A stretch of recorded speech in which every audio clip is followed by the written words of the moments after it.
Hola, muy buenas tardes. Mi nombre es Daniela Cepeda, soy subdirectora de Asuntos Públicos y Responsabilidad Corporativa en AXA. Y a nombre de AXA y de AXA Keralty, les doy las gracias por acompañarnos el día de hoy.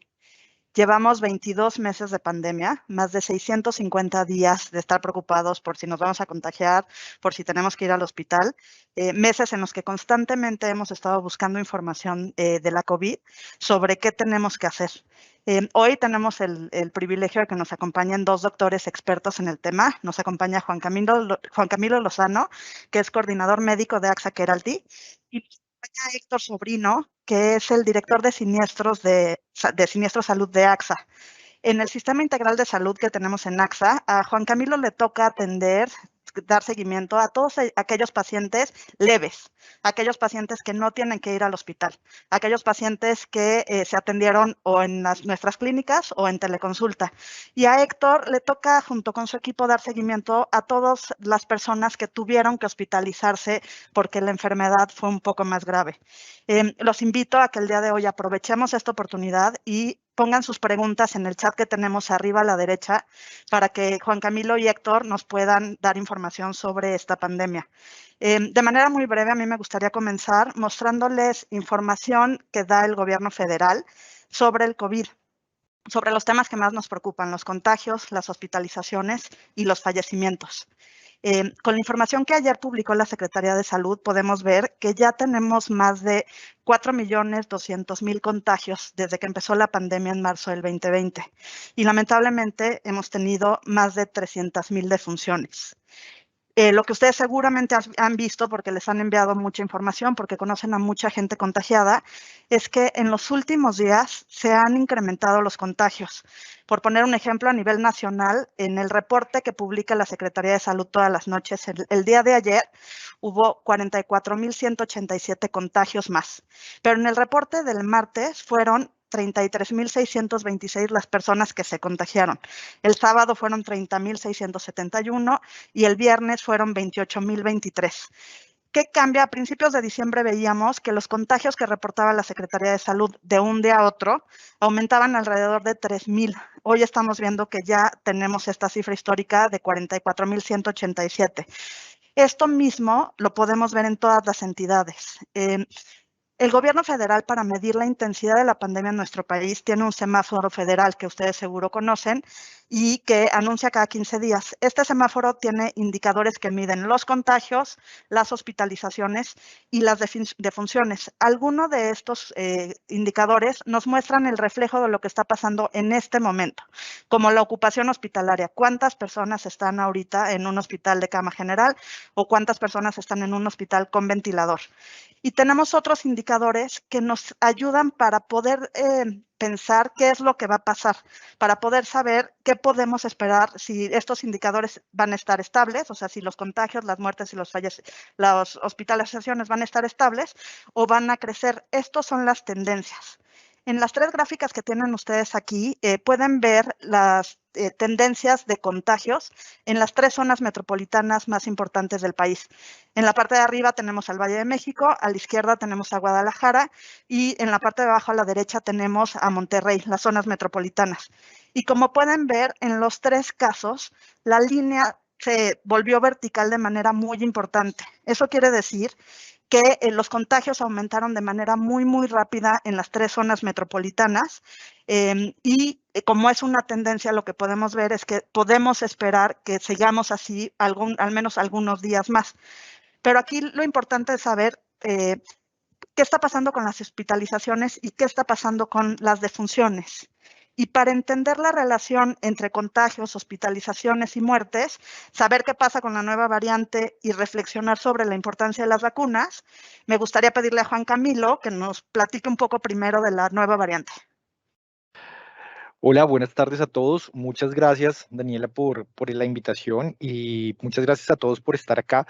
Pues comencemos hablando sobre las variantes y pues cómo aparecen las variantes. Entonces, hay que comenzar sabiendo que los virus son microorganismos que necesitan de otras células, entrar a las células para poder vivir. Y el coronavirus, al ser un virus, pues al final necesita entrar dentro de las células y generar adaptaciones que le permitan que con el tiempo y con las vacunaciones y con a medida que van entrando en los diferentes individuos tienen otros mecanismos de inmunidad, pues el virus tiene que adaptarse y generar este tipo de variaciones y es lo que conocemos como variantes. La OMS ha determinado que la mejor forma que podemos tener para designar a estas nuevas variantes es a través del alfabeto griego y pues estamos hablando de diferentes variantes. Comenzamos con la alfa, luego con la beta, luego la delta y pues estamos ahora en el Omicron. Siguiente, por favor. Aquí entonces podemos ver cómo es el comportamiento en México. Comenzamos con diferentes tipos de variantes, pero si vemos al lado derecho de la gráfica, pues encontramos que durante el año anterior, una gran proporción del año estuvo marcada por la variante Delta y vemos casi al final, ya de en diciembre, cómo va creciendo y como venía diciendo Daniela, el repunte máximo, un crecimiento vertiginoso de la aparición del Omicron, que marca las tendencias mundiales de aparición de este tipo de variantes. Siguiente, por favor. Esta nos muestra cómo ha sido el comportamiento en los diferentes países. Y si bien recordamos, la variante Omicron apareció en Sudáfrica, pero rápidamente se extendió a todos los continentes y vemos cómo la oleada se va transformando en los diferentes países donde la predominante era la variante Delta y como en Europa, en Sudáfrica, en África, van transformándose hacia la variante Omicron. Eso nos habla de algunas características muy especiales que tiene esta variante. Y para comenzar a hablar, es una de las cosas principales de la variante Omicron, es su capacidad de transmisibilidad, que incluso se está proponiendo que puede ser 3 veces más fácil de la transmisión del Omicron con respecto a la variante Delta. Y para hacer una comparación, la variante Delta era mucho más fácil que se transmitiera que la variante Beta. Entonces, eso nos habla de la importancia que comencemos a hablar sobre las variantes, que conozcamos por qué aparecen y sobre todo, una cosa que es supremamente relevante de las variantes, es que son esperables. Esto no, las variaciones y las adaptaciones son necesarias en la naturaleza y en el virus, pues se debe esperar que pase esto. Muchas gracias, Juan Camilo. Y con esta información que tenemos, con esta rapidez que vemos crecer los contagios, ¿podemos ya decir que estamos en la cuarta ola en nuestro país o qué se necesita para hablar de que sí estamos en otra nueva ola? Mira, creo que como venías mostrando, como veníamos viendo en las gráficas, pues definitivamente estamos viendo un crecimiento exponencial de los casos de contagios. Y esto nos está hablando sobre la posibilidad y gran posibilidad que estemos inmersos en una cuarta ola.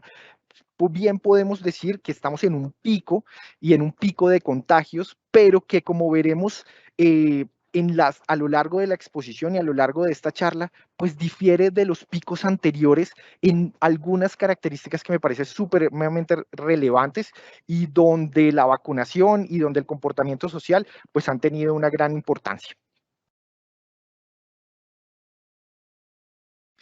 Entonces, para seguir hablando sobre el comportamiento de esto, vemos cómo los casos confirmados los relacionamos con la mortalidad. Entonces, veíamos en la diapositiva anterior cómo va creciendo los casos confirmados al final del año y al inicio de este año. Siguiente, por favor. Entonces, aquí en esta gráfica podemos ver cómo ha sido la tendencia a lo largo de la pandemia. Si nos fijamos, los picos de casos confirmados corresponden también con picos de mortalidad. Claramente es esta gráfica de mortalidad, tenemos que verla con cuidado porque simplemente la hemos adaptado para que tenga la misma proporción, pero es una proporción que si la adaptáramos sería mucho más lineal y simplemente es para ejemplificar. Pero el punto fundamental de esto es que los picos durante la pandemia han correspondido a los casos confirmados en relación a la mortalidad. Pero en este pico podemos ver cómo los casos confirmados crecen pero la mortalidad va disminuyendo y eso es supremamente importante para ver el comportamiento de las vacunas, como veremos más adelante. Siguiente, por favor. Muchas gracias, Juan Camilo. Y una cosa que digamos que nos ha servido mucho aquí en AXA es tener nuestros propios datos. ¿Cómo ves tú, Héctor, con la información que nosotros tenemos aquí adentro, este nuevo pico y la relación que tiene con los fallecimientos y con las hospitalizaciones? ¿Qué nos podrías decir tú? Y te agradecería mucho también que nos cuentes un poco de la célula COVID. ¿Qué hacemos aquí en AXA para ayudarnos entre todos?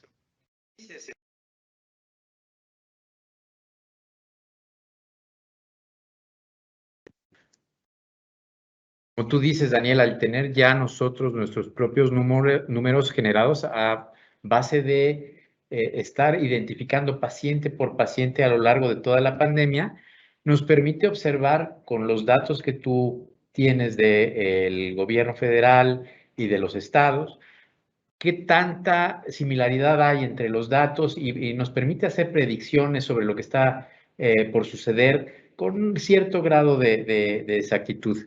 Por supuesto, es impredecible y así ha sido desde el principio, pero ya por lo menos nos da una idea de algunas cosas. Y entonces, como decía el doctor Juan Camilo, esta fase de la pandemia cambia radicalmente porque ahora, como lo vamos a ver en unos instantes, no hay tantas hospitalizaciones, pero hay muchísimos contagios. La cantidad de contagios es enorme y tú lo acabas de mostrar con crecimientos de 30,000, 40,000 personas diarias.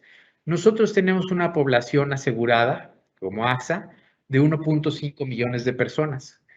Y desde la primavera del 2020 debemos sentirnos muy orgullosos como AXA porque hemos establecido una célula de expertos que se dedica todos los días a estar monitorizando persona por persona que es identificada con COVID o sospechosa de COVID, es decir, que tiene los síntomas respiratorios que pudieran ser COVID. Y para eso, entonces, estos datos que tú mencionas nos arrojan estadística que nos permite ya platicar con ustedes sobre datos muy concretos, diciendo que de esos 1.5 millones de personas, casi 7,000 personas se han enfermado de COVID y se han hospitalizado durante lo que va de la pandemia, y que es una enfermedad que afecta principalmente a los hombres. El 75% de los hombres es el que abarca este grupo de personas. La edad promedio de las personas que se contagia es alrededor de 49, 50 años, y desafortunadamente tiene una mortalidad de este virus del 11.5% en la población de asegurados AXA. Este número es ligeramente mayor al que muestran los datos del Estado, y por eso es por lo que estamos muy pendientes para entender cuál es esa posible diferencia. De estas 765 personas que tristemente fallecieron, la edad promedio es de 60 años. Entonces, esto nos está diciendo que es una enfermedad que a personas mayores de edad o que ya tienen enfermedades, comorbilidades, diabéticos, obesos, enfermedades cardiovasculares, y en esa edad es absolutamente necesario que estén no solo vacunados, sino que se protejan y que los protejamos como responsabilidad de los que no tenemos esa edad todavía o comorbilidades. Debemos vacunarnos para buscar el que estas personas no se contagien y no sean parte de esta estadística. El gasto total como compañía que llevamos a la fecha es superior a los 4,000 millones de pesos. Es una cantidad muy importante. Si lo distribuimos dentro de las casi 7,000 personas que tenemos aseguradas, nos da un promedio de costo de alrededor de 700,000 pesos por persona. Por tanto, estar asegurado es absolutamente necesario para poder enfrentar una enfermedad como esta. Los días de estancia hospitalaria tienen un rango de varios días, pueden ser unos 5 o 7 días o unos 15, 20 días, pero el promedio es de 11 días para una estancia normal en donde no necesitas terapia intermedia, terapia intensiva. Pero en terapia intensiva es un mes de hospitalización. Y a donde quiero llegar es, hay casos, y estoy mostrando del lado derecho de esta gráfica, los 5 montos más altos pagados a este momento por AXA Seguros. Incluso podría actualizar y darles la primicia de que ya reportamos un caso de 45 millones de pesos. Tenemos casos muy relevantes de mucho éxito, personas que se han trasplantado los 2 pulmones, es de los primeros casos que ha habido en Latinoamérica, mucho éxito en algunos, pero también algunos tristes fracasos de personas que entran a máquinas muy sofisticadas, que buscan mantener la vida mientras se reparan los pulmones o se buscan unos pulmones para trasplante. Entonces, como ustedes ven, estos números son absolutamente alarmantes y por eso insisto en la necesidad de estar asegurados. Y lo que quiero platicar hacia adelante es lo que está sucediendo hoy en día, en este instante, a lo largo de una curva que muestra desde la primavera del 2020, del lado izquierdo en su pantalla, van iniciando los casos alrededor del 18 de marzo del 2020, van creciendo hacia el verano y después observan un crecimiento muy importante en el invierno, muy importante. Ese es el peor momento de la pandemia, fue exactamente hoy, hace un año. Era el momento en donde teníamos hasta 300 personas hospitalizadas al mismo tiempo. El día de hoy, por la mañana, esta cifra es de hace un par de días, teníamos 50 personas hospitalizadas. Eso, en comparación con el punto más alto de la pandemia, pues es muchísimo menos y le ha puesto menos estrés al sistema hospitalario en México. Pero eso no quiere decir que no vamos en una tendencia constante de hospitalizaciones hacia arriba, porque este mismo número de 50 la semana pasada era 20. Entonces, de una semana a otra pasamos de 20 a 50, se duplicó incluso un poco más el número de personas hospitalizadas. Por tanto, quiero insistir en las medidas necesarias, que son utilizar el cubrebocas, sana distancia, no exponernos a multitudes, no salir si no es absolutamente necesario, y a las personas que requieren ir a trabajar, hacerlo todo el tiempo con el cubrebocas para que entonces se mitigue el esparcimiento de este virus. Muchas gracias, Héctor. Con la información que tenemos del día de ayer de la Secretaría de Salud, podemos ver que el 88% de la población mayor de edad ya cuenta con la protección de alguna vacuna en nuestro país. De ese 88%, 80% cuenta con un esquema completo y 8% con una sola dosis. Y además habría que sumarle los datos de las personas mayores de 60 años que ya recibieron el refuerzo o están recibiendo el refuerzo y la vacunación a la población de 15 a 17 años que también ya están vacunando. Con estos datos, internacionalmente lo que reportan es que México tiene una cobertura de 63.5% de la población total con al menos una dosis y 56.5% con un esquema completo. Juan Camilo, ¿cómo ves estos datos? ¿Cómo nos ayudan las vacunas? ¿Qué es lo que tenemos que hacer como población? Pero creo fundamental las vacunas para modificar la situación en la que estábamos con respecto a la pandemia. Como vemos esto, aquí en esta gráfica vemos una relación de la vacunación en relación a la mortalidad a lo largo del tiempo. Vemos cómo hacia febrero en México comenzaron las campañas de vacunación masiva y vemos que comenzaron en un punto de mortalidad muy alto. Pero también vemos como a lo largo que va aumentando los esquemas de vacunación y vamos conociendo más la respuesta de estas vacunas y vamos confiando muchísimo más en cómo, en los beneficios y conociendo también los riesgos que son mínimos, cómo la mortalidad se impacta sustancialmente y va disminuyendo. Entonces vemos aquí lo que hablaba el doctor Sobrino, lo que hemos visto con Daniela, pues las vacunas han sido el diferencial en el comportamiento. También es importante con respecto no solamente a la vacunación, sino al comportamiento humano, que era un tema que tocaba al inicio, y vemos cómo también las aglomeraciones que pueden llevar las festividades, el relajamiento del uso apropiado del cubrebocas, la disminución de la percepción de la importancia del distanciamiento social, pues también, digamos que contribuyen a que vayan aumentando los casos confirmados de COVID, pero pues digamos que la vacunación ha mostrado los beneficios en la contención de los objetivos fundamentales que hemos trazado como comunidad científica, y es la disminución de la hospitalización y la disminución de la mortalidad. Siguiente, por favor. Entonces, aquí vemos cómo en estos estudios se han ido demostrando paulatinamente la efectividad de las vacunas con las variantes. Entonces vemos aquí reportes de cómo actúan las vacunas eficientemente contra las variantes Delta y comenzamos ya los estudios para poder ver cómo responden las vacunas ante la variante Omicron. Estamos viendo que hay una pequeña reducción en la eficacia y en la efectividad. Sin embargo, es importante decir que los boosters van a servir al sistema inmune de toda la población para adaptarnos paulatinamente a nuevas variantes. Y en esas nuevas vacunas o en esas revacunaciones se van a optimizar la respuesta del sistema inmune. Entonces, creo que podemos ver y tener confianza en que las vacunas nos van a proteger contra las nuevas variantes y que la comunidad científica está monitorizando frecuentemente la respuesta de las vacunas y cómo las variantes pueden evitar estas respuestas inmunes para poder optimizarlas con el tiempo. Muchísimas gracias, Juan Camilo. Ya tenemos varias preguntas, me gustaría irles haciendo algunas. Unas son, por ejemplo, si somos asintomáticos, no sabemos si somos positivos y nos ponemos la vacuna, ¿nos hace daño vacunarnos si es que estamos positivos asintomáticos? Una segunda es, si hemos tenido contacto con una persona que resultó positiva a COVID, ¿debemos hacernos la prueba antes de ponernos la vacuna de refuerzo?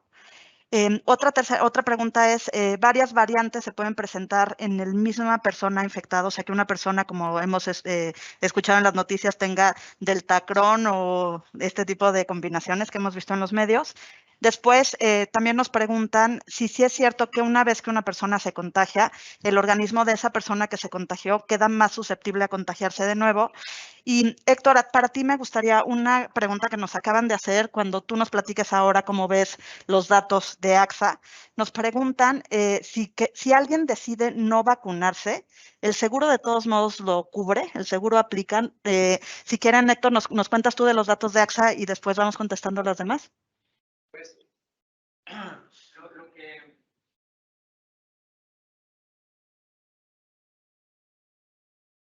lo que preguntan es muy interesante y creo que podemos utilizar este ejemplo precisamente para responder algunas de estas preguntas. Hicimos una encuesta o hemos estado haciendo una encuesta desde el 18 de agosto del año pasado hasta principios de este año, preguntando aleatoriamente a los pacientes que están hospitalizados quiénes sí están vacunados y quiénes no están vacunados. Y sorprendentemente y contra los resultados que hemos obtenido de otras encuestas y de otros sistemas hospitalarios, los asegurados AXA responden que el 53% de los hospitalizados sí están vacunados. Y eso es contraintuitivo porque hemos visto que en la realidad alrededor del 80% de los pacientes hospitalizados son no vacunados. Hemos encontrado que hay esta diferencia porque hay precisamente ese miedo de que la aseguradora no vaya a cubrir si el paciente, el asegurado, dice que no está vacunado. Entonces, para responder la primera pregunta, nosotros tenemos una responsabilidad de cubrir los gastos médicos de las personas que se enferman por cualquier enfermedad, evidentemente incluyendo COVID. Entonces, sí cubrimos nosotros los gastos médicos de las personas que se enferman por COVID. Hay en este momento, y para el negocio colectivo, el negocio de las empresas, la opción que los clientes mismos escojan la posibilidad de incluir un endoso en donde se fomenta la vacunación, porque lo que nosotros estamos planteando, y precisamente es el objetivo de este webinar, el decir que la vacunación es actualmente la principal arma que tenemos como personas para poder combatir la pandemia. Entonces, al poner esta opción de incluir un endoso en donde el cliente voluntariamente decide que si uno de los colegas que trabaja para esa empresa no está vacunado, se limite la suma asegurada a una cantidad de 300,000 pesos. Pero repito, es para el negocio colectivo y solamente en las renovaciones y en las nuevas pólizas. Para todas las personas que estamos asegurados con AXA, esto no aplica porque ya tenemos nuestras condiciones históricas que nos permiten ser tratados sin ningún límite si nos enfermamos. Si hay alguna duda en particular de esto, la pasamos hacia el final de la reunión y podemos aclararla. Ahora, sobre el resto de las preguntas, no tengo el display y entonces si me puedes repetir alguna de ellas, Daniela. Claro que sí. Una primera es si alguien asintomático puede vacunarse o si Correcto. necesita hacerse una prueba antes, o sea, si tuvo contacto con positivo, necesita hacerse una prueba antes de vacunarse. Correcto. Todas estas respuestas que vienen a este tipo de preguntas van a ser a nombre personal por la experiencia que tenemos y no es la posición de AXA, sino las recomendaciones que hemos leído tanto el doctor Juan Camilo como un servidor y que queremos nosotros transmitirles para de alguna manera esclarecer las dudas. En el momento en que tú estás asintomático y has tenido contacto con una persona, lo que se recomienda es que te aísles por lo menos 5 días y que en tu casa utilices el cubrebocas esos 5 días. Si estás en contacto con otras personas, buscar aislarte de esas personas para que si estás contagiado, no los contagies. Ya yendo hacia la necesidad de vacunarte, si tú tienes tu cita para vacunarte y estás asintomático, con cubrebocas y tomando todas las medidas de distancia, sí puedes ir a vacunarte. Es decir, si estás asintomático, ve y vacúnate.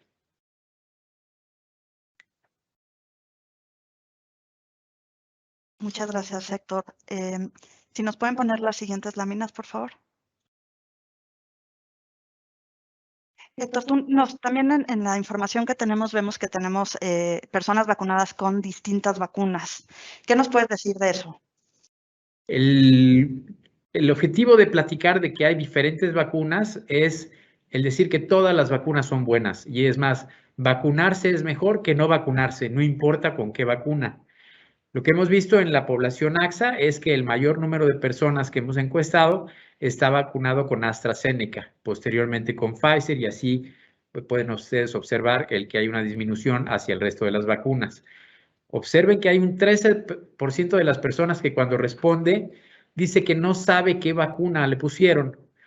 Entonces vi otra pregunta que dice que si el certificado va a decir el nombre del booster. Nuestro certificado en México dice el nombre de la vacuna que nos colocaron tanto en la primera dosis o en la segunda dosis y si era un esquema de una sola dosis, muestra cuál es esa vacuna. Si nos vacunamos en el extranjero, lo mismo, el carnet que recibimos dice cuál fue la vacuna que nos proporcionaron y con eso nosotros podemos mostrar cuál fue la vacuna que nos pusieron. En cuanto al booster, sí va a aparecer el nombre en un cardex distinto. Aparece en una hoja distinta a la que tiene la primera y la segunda dosis y muestra que es la dosis de refuerzo. En cuanto a la eficacia de la vacuna, eso sí es muy contundente. Las personas que dicen que sí se vacunaron son las que más estables están y las personas que dicen que no se han vacunado son las que o no están estables o desafortunadamente fallecen.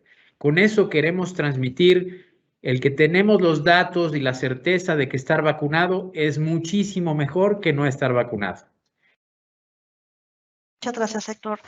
Juan Camilo, hemos visto que muchas personas después de contagiarse lo que dicen es que ya tienen una inmunidad natural y que entonces quizá ya no necesitan una tercera dosis porque ya tienen las 2 primeras, ya se contagiaron y tienen anticuerpos. ¿Qué nos puedes decir de la importancia de la tercera dosis? Bueno, muchísimas gracias, Dani, por la pregunta, porque creo que muchas personas tienen dudas al respecto. Recordemos que la inmunidad adquirida a través de la infección está medida y es limitada casi a 6 meses en los diferentes estudios. Esto, con las vacunas, se aumenta el tiempo y vamos midiendo paulatinamente cuánto es la inmunidad. Pero comparativamente entre la infección y la vacuna, pues es mucho mejor vacunarse que adquirir la infección. Sin embargo, como estamos viviendo la pandemia, pues muchas personas están siendo contagiadas. ¿Esto qué conlleva? Que la infección nos va a conferir un periodo de inmunidad hasta 6 meses, pero la vacunación nos va a conferir una inmunidad adicional, que es la inmunidad celular, y esto va a prolongar los tiempos que somos inmunes o que digamos que disminuimos la posibilidad de hospitalización o de morir a causa de la COVID. Entonces es supremamente importante los boosters. Estamos hablando que en Europa están estudiando diferentes estrategias de cómo logramos aumentar los tiempos de esta inmunidad. Entonces estamos hablando ahora de una estrategia que se ha denominado Mix and Match, la cual pretende hacer uso de los diferentes mecanismos de las vacunas para aumentar esas inmunidad, que como podemos recordar rápidamente, pues hay diferentes tipos de inmunidad, unas que son a través de las células, otras a través de unas sustancias que producen las células. Lo que pretendemos o lo que pretende la comunidad científica es hacer uso de todas las posibilidades de la inmunidad para lograr aumentar los tiempos en los cuales somos capaces de responder al virus. Muchas gracias, Juan Camilo. Y sobre esto surgen varias dudas. Ya nos dijeron, Héctor y tú, que lo importante es vacunarse con la vacuna que haya disponible. Pero justamente una de las preguntas es si cualquier vacuna sirve para como tercera dosis, si hay algún riesgo por mezclar vacunas. A mí me pusieron Sputnik y ahora están poniendo Astra. ¿Hay algún riesgo o al revés si yo me vacuné con Pfizer? ¿Cuál es la recomendación tomando en cuenta que en México no podemos elegir las vacunas que nos tocan? El gobierno determina qué vacuna va a poner a cierto sector de la población y te tienes que poner esa vacuna. ¿Cuál es la recomendación? Bueno, Dani, al respecto, la importancia es la vacunación. O sea, como tal, debemos ser consecuentes con los planes de vacunación del gobierno y aplicarnos la vacuna que tengamos a disposición. Como veníamos hablando en la anterior diapositiva, en Europa se está haciendo estudios y en Asia estudios importantes de poder usar dos mecanismos diferentes. Por ejemplo, si recordamos, hay vacunas que usan un vector viral y hay vacunas que utilizan ARN mensajero. Entonces, la combinación ha mostrado que aumenta la efectividad de la inmunidad a largo plazo. Entonces, estamos viendo cómo se generan este tipo de estudios que nos permitirían poder definir, pero debemos ser consecuentes con las políticas y los recursos de los diferentes países. Por tanto, es un llamado a usemos las vacunas que tengamos a disposición, porque si bien la efectividad puede aumentar, es importantísimo mantener los niveles de eficiencia y de efectividad de la inmunidad como población. Muchas gracias, Juan Camilo. Tenemos también dos preguntas sobre la persona que se contagia con varias variantes, qué le pasa a esta persona, y también sobre si ya me contagié, si soy más susceptible a volverme a contagiar. Bueno, como vimos, adquirir la infección nos va a dar una inmunidad por cierto tiempo, que pues está delimitado de 3 a 6 meses. Entonces la probabilidad, y como todo en medicina se habla de probabilidad, la probabilidad de adquirir nuevamente la COVID es mucho menor. Por otro lado, estamos viendo la aparición de otro tipo de variantes con características diferentes.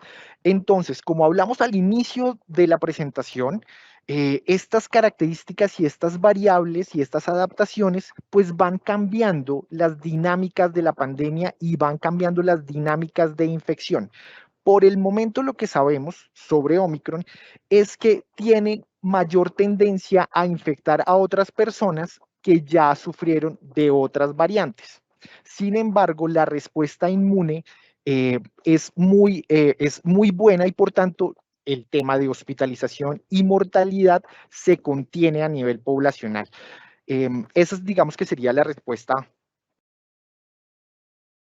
Gracias. Y una de las preocupaciones que estamos viendo en las preguntas que nos están enviando, Héctor, es ¿qué sabemos de Omicron? O sea, ¿cuáles son las características o las consecuencias que puede dejar Omicron? Porque por un lado estamos viendo la información de que los síntomas son más como una gripa, pero también hay ciertos expertos que lo que dicen es que aún no sabemos si esta variante también va a tener consecuencias de lo que llaman el COVID de largo alcance.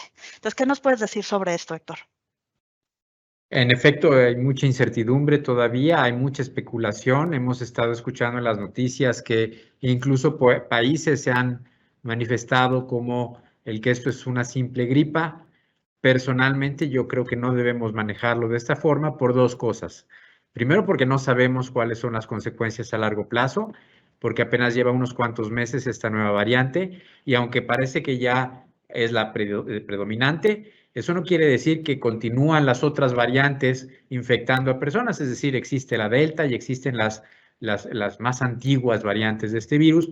Por tanto, no debemos pensar que todo es Omicron y que todo va a ser leve. Al contrario, debemos seguir tomando las mismas precauciones que hemos tomado todo el tiempo, porque si nos contagiamos, somos vehículos para contagiar a otras personas.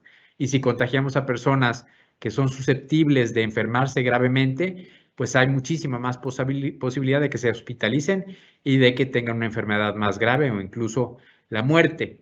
Entonces, Omicron es muy contagioso, es igual de grave en las personas susceptibles y lo que debemos hacer es tratar a coronavirus, a COVID, como una sola cosa y no pensar que se está subdividiendo. Es coronavirus y si nos contagiamos, debemos tomar las mismas precauciones. Muchas gracias, Héctor. Y me gustaría ligar esta pregunta con otra que nos hicieron, que dice, el gobierno federal, actualmente el gobierno no ha actualizado el semáforo, sin embargo, los contagios son muchos. ¿Recomiendan no salir? Antes de pasarte la palabra, el gobierno federal ya publicó los datos actualizados, los subió el día de ayer. Y sí se puede ver que el riesgo en las 32 entidades ha aumentado. La tasa de contagios en las 32 entidades aumentó, la positividad en las 32 entidades aumentó y también vemos que aumentó la tasa de hospitalizaciones y que ya vemos estados con una tendencia ascendente en la mortalidad. Entonces, con estos datos, Héctor, y con todo lo que nos decía, ¿qué hacemos? ¿Tenemos que salir? ¿No tenemos que salir? Pues mira, hay dos fenómenos. El primero es que después de estos dos fenómenos que menciono es que después de un tiempo nos hemos acostumbrado a salir como si no hubiera pasado nada, es decir, pasamos los 3 últimos meses del año pasado e incluso las fiestas como si no hubiera pasado nada y nos liberamos. Desafortunadamente eso no es lo ideal porque nos creó la sensación de falsa seguridad y ahora con esta variante tan contagiosa, pues nos obliga a volver a recatarnos, a volver a tomar nuestro rol de si tenemos una actividad esencial, por supuesto que debemos hacerla y podemos seguir trabajando, podemos seguir haciendo las cosas que normalmente hacemos, tomando las medidas muy estrictas de cubrebocas, lavado de manos constante y distancia entre personas para las actividades esenciales. Lo que sí no podemos hacer es ir a los centros comerciales, ir al cine, estar en lugares públicos en donde es muy probable que nos contagiemos. Entonces, la recomendación es seguir las medidas que vaya indicando el gobierno y el sentido común de protección que hemos tenido desde el principio de la pandemia. Muchas gracias, Héctor. Tenemos muchas preguntas, Juan Camilo, pero una de ellas lo que nos dice es, ¿por qué es importante medir el nivel de oxigenación con el COVID? Bueno, muchas gracias por la pregunta. Como sabemos, la COVID, uno de sus principales órganos donde se aloja y donde tiene sus efectos es en el sistema respiratorio. Por tanto, los pulmones son los órganos llamados a hacer el intercambio entre el oxígeno y el dióxido de carbono y por tanto, al medir el oxígeno estamos midiendo la capacidad y la respuesta de los pulmones para hacer el intercambio. Por tanto, cuando disminuye el oxígeno, nos está indicando que hay una afectación de los pulmones y que no estamos realizando ese intercambio de forma eficiente. ¿Qué pasa con si disminuye? los procesos asociados al uso de oxígeno se van a ver comprometidos y vamos a tener algún tipo de aumento de la probabilidad de complicaciones desde el punto de vista respiratorio y desde el punto de vista orgánico, pero además aumenta la probabilidad de muerte. Por tanto, es supremamente relevante que todas las personas que tienen COVID activo tengan a mano un pulso oxímetro para estar monitorizándose. Segundo punto que me parece importante, es relevante saber que la oximetría puede variar al nivel de la altura donde nos encontremos, entonces puede diferir en Ciudad de México a las ciudades que están al nivel del mar.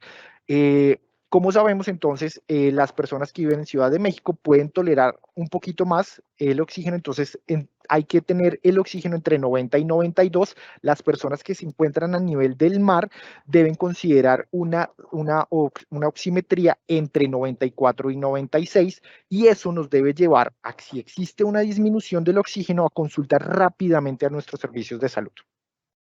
Muchas gracias, Juan Camilo. Héctor, otra de las preguntas que tenemos aquí es, ¿cuáles son las cifras de los menores de edad? O sea, que hay mucha población en México que todavía no se ha podido vacunar, o los bebés menores de 2 años que ni siquiera están autorizados para vacunarse en ningún lugar del mundo. ¿Qué nos puedes decir de esa población? Justo acabo de abrir el archivo para resolver esta duda y... Una disculpa por mi falta de costumbre para abrir el micrófono. Él mencionaba que justo acabo de abrir el archivo para investigar sobre esta pregunta y con gusto encuentro lo siguiente. A lo largo de la pandemia solamente han fallecido 3 menores de 18 años de la población asegurada de AXA. Eso es una buena noticia, eso no quiere decir que no se contagien y que no se hospitalicen, sin embargo solamente ha habido 3 fallecimientos de estas 7,000 personas que menciono que se han hospitalizado. En este instante, que seguramente están contagiados por Omicron, tenemos solamente 2 personitas menores de 18 años que están hospitalizadas de las 50 que mencioné que están hospitalizadas el día de hoy. Entonces tenemos 48 adultos y 2 menores. Estos 2 menores tienen comorbilidades, es decir, que están enfermados de algo más además de COVID. Por tanto, es posible que su enfermedad sea más grave precisamente por las comorbilidades. Entonces, la respuesta es, no es que no afecte a los niños, pero afecta definitivamente de una forma más leve, más tranquila, menos grave que a los adultos. Pero la recomendación es, hay que vacunar a los niños en el instante en el que sea posible vacunarlos de acuerdo a su rango de edad. Muchísimas gracias, Héctor. Y me gustaría ligar esta pregunta, Juan Camilo, con otra que nos hacen de cuáles son los síntomas de Omicron. Y yo añadiría si hay síntomas distintos entre los mayores de edad y los menores de edad o los bebés. ¿En qué tienen que poner atención aquellos que cuidan a menores de edad? Bueno, Dani, las características clínicas del Omicron, como veníamos hablando anteriormente en las diapositivas, pues se relacionan mucho a síntomas respiratorios leves, sintomatología respiratoria alta, congestión nasal, tos, dolor de garganta, pero todo, digamos, con una configuración mucho más leve que comparativamente con otras variantes.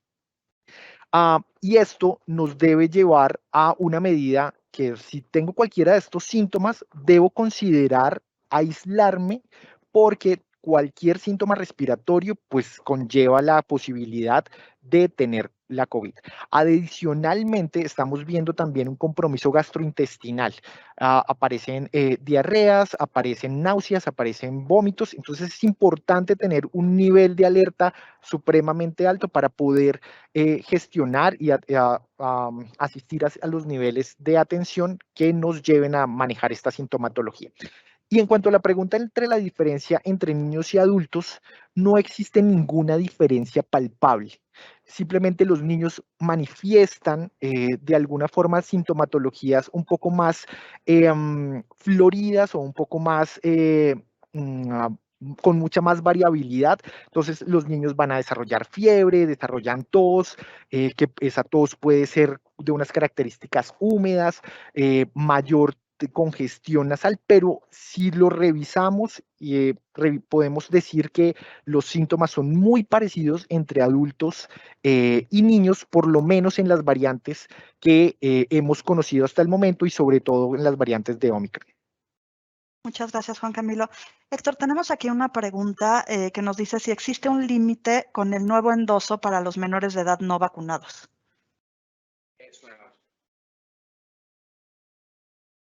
Es una muy buena pregunta porque, de nuevo, el estar vacunado es lo ideal, pero si no hay posibilidad de vacunarse porque todavía no hay la capacidad de recibirlo, porque todavía no está indicado, porque el gobierno todavía no pone la disposición, por supuesto que AXA lo que va a hacer es continuar cubriendo para que entonces las personas se sientan tranquilas y seguras de que nosotros estamos ahí en el momento en el que lo necesitan. Lo que tiene este espíritu de buscar vacunar es que las personas que voluntariamente no se quieren vacunar y que tengan acceso a este endoso, más bien que su endoso aparezca en la póliza, entonces sean las que limiten su suma asegurada. Pero es más bien por voluntad. Si alguien no se quiere vacunar, aplica el endoso. Si alguien ya hizo el intento de vacunarse, entonces nosotros cubrimos hasta la suma asegurada en la carátula de la póliza. Muchas gracias, Héctor.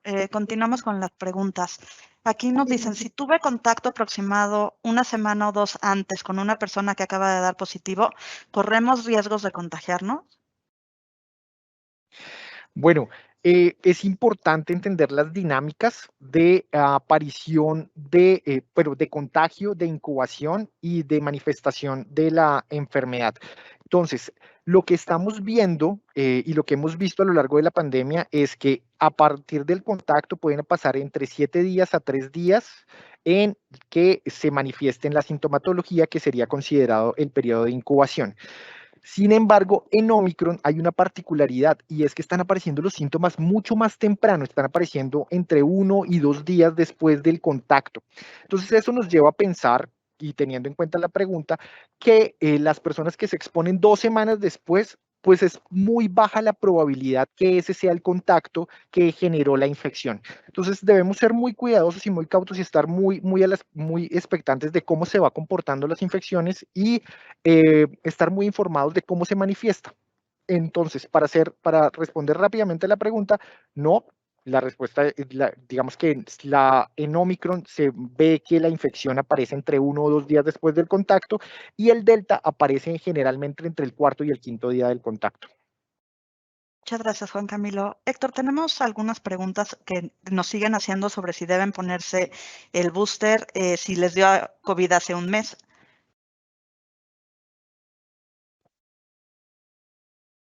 Bien, Daniel, la respuesta ante este tipo de preguntas, y creo que estamos de acuerdo el doctor Juan Camilo y yo, es sí hay que vacunarse. Si tú ya tuviste tu esquema completo y ya pasó el periodo de tiempo en donde ya eres elegible para el booster, que normalmente sean 3, 5, 6 meses, entonces debes acudir a tu cita para vacunarte, aunque hayas tenido COVID 20 días antes.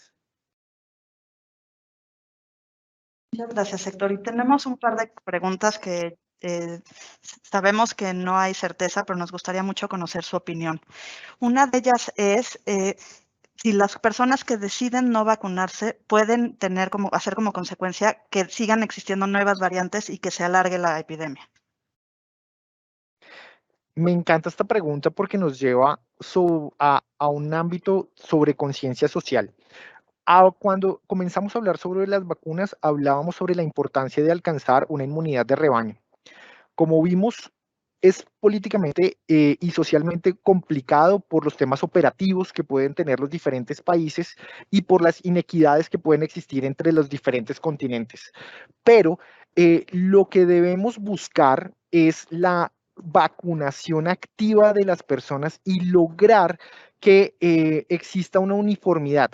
Claramente, en la medida que existan personas que adquieran la infección y tengan algún tipo de barreras que le impidan entrar al virus, el virus desarrollará naturalmente adaptaciones que pueden hacer que aparezcan variantes. Sin embargo, no necesariamente la aparición de variantes implica que tengamos un mayor riesgo como humanidad de tener desenlaces peores en términos de la COVID.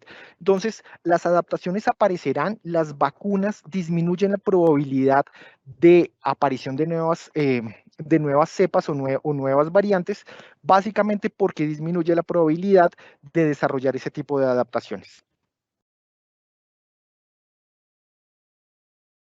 Muchas gracias, Juan Camilo. Y ligado con esta, Héctor, nos preguntan también la pregunta de los 1,000 millones. ¿Cuándo puede disminuir esta pandemia y si COVID se va a convertir en una enfermedad endémica como lo es la influenza? Esa es una pregunta de los 1,000 millones, como lo dices. No lo sabemos, no hay forma de predecir esto. Sin embargo, lo que decía Juan Camilo hace algunos minutos, es posible que esta ola de contagios tan intensa alcance su pico en las próximas semanas y muy probablemente disminuya en los próximos 50 días. Esa es la predicción que tenemos. Si vemos lo que ha pasado en otros países en donde ya atacó y ya cumplió su ciclo esta variante Omicron. Entonces, eso no quiere decir que se acaba la pandemia. Como pudieron ustedes observar en una de mis gráficas o en la gráfica que muestra la evolución de las hospitalizaciones, si quieren incluso ponerla para que podamos explicar esto, ya hay permanentemente una franja de personas hospitalizadas. Es algo ya común, es algo ya que estamos observando en que permanentemente hay personas hospitalizadas. No llega a cero nunca. Y entonces la respuesta a tu pregunta, Daniela, es, yo no creo que va a disminuir esto, sino que permanecerá para siempre entre nosotros el coronavirus. Sin embargo, el hecho de que tengamos la vacuna y que vayamos nosotros acostumbrando a nuestros sistemas inmunes a combatir el virus, hará lo mismo que sucede con la influenza, por ejemplo, para la cual nos vacunamos una vez al año cuando nos toca esa vacuna a las personas vulnerables. Y entonces, en el tiempo, durante los años, probablemente décadas, entonces se vuelva algo común. Es probable que así es como suceda, pero desaparecer COVID no va a desaparecer. Y en cuanto al cómo tratarla, si tratarla como pandemia o endémica, yo creo que es semántica. Me vino inmediatamente, conforme hablabas, el tenista que está en Australia, que no se quiere vacunar y que no le dejan entrar para poder jugar el torneo. Eso es endémico porque es local, es una decisión de ese país de no dejar entrar a nadie que no esté vacunado, pero precisamente porque es una persona que viene del exterior, por tanto, lo que se está buscando es no viajar para no seguir propagando este virus y continuar con la pandemia. Por eso entonces creo que seguimos en la pandemia y probablemente en el futuro se vuelva como la influenza en algo mucho más endémico. Muchas gracias, Héctor. Se nos está acabando el tiempo. Vamos a contestar un par de preguntas más. Muchas gracias a todos por sus muchas preguntas, todas y todos. Una de las preguntas que nos están haciendo es ¿cuál es la diferencia entre la primera dosis, la segunda dosis y el refuerzo? Y hay varios ejemplos que nos están preguntando de una persona que solo pudo ponerse una primera dosis hace 8 meses. ¿Qué se tendría que poner ahorita? ¿Segunda dosis, primera dosis o un refuerzo?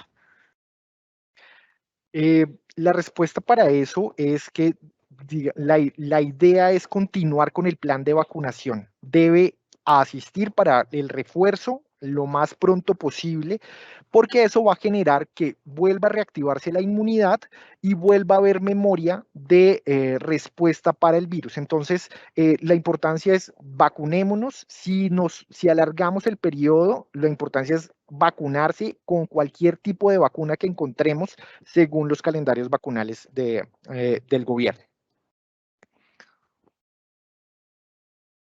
Gracias, Juan Camilo. Nos están preguntando también si una vez que es dado de alta un paciente, puede contagiarse o contagiar.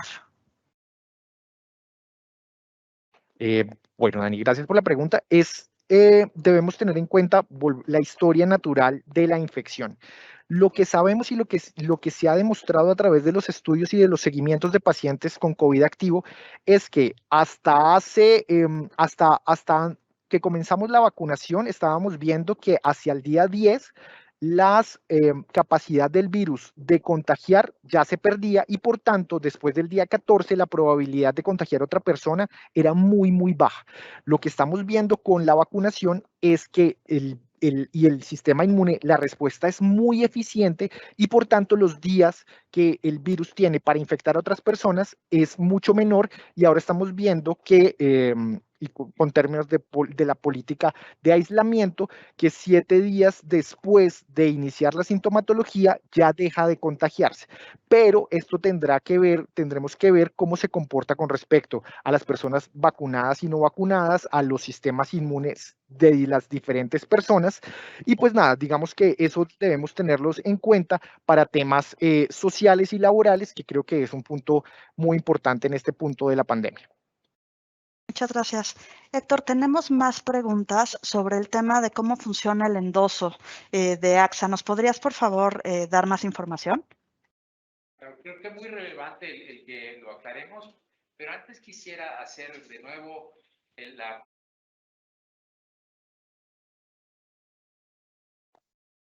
Sí, tiene mucha relevancia el que aclare esto sobre el endoso, pero antes quisiera hacer la acotación sobre el cómo pueden contar ustedes con AXA para cubrir la enfermedad de COVID y todas sus complicaciones. Esa es nuestra labor, ese es el espíritu de nuestra compañía, esa es la razón para la que estamos nosotros aquí. Entonces, si una persona se enferma de COVID y cuenta con un seguro AXA, está cubierta su enfermedad. Tenemos además la capacidad, como lo mencionamos con la célula COVID, de ayudarles en caso en que necesiten un hospital o que necesiten asesoría. Para eso existe AXA Care-Alty. AXA Care-Alty son nuestras clínicas de atención primaria que están disponibles para ustedes y que pueden ustedes acudir no solamente a solicitar consulta, sino a hacerse las pruebas. El doctor Juan Camilo nos va a dar detalles sobre las pruebas, pero están para ustedes para que puedan acudir, hacer su cita, ir a resolver incluso dudas como las que están presentando en este momento.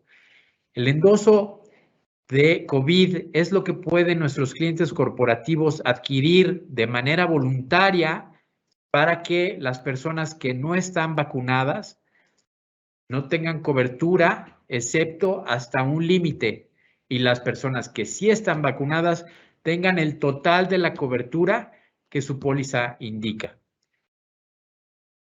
Muchísimas gracias, Héctor. Y se nos acaba el tiempo, pero antes de terminar, quisiera preguntarte, Juan Camilo, ahora pues, todos hemos estado buscando pruebas, nos tenemos que aislar y necesitamos que nos digan qué hacer. ¿Qué les podemos ofrecer nosotros en AXA Care-Alty? Gracias, Dani. Mira, creo que, y como en consecuencia de todo esto, creo que hay 4 pilares fundamentales que para la contención de la pandemia. El primero es la vacunación, el segundo, el uso de los elementos de protección personal, el uso de cubrebocas, el distanciamiento social, la higiene de manos. El tercero son la realización de pruebas.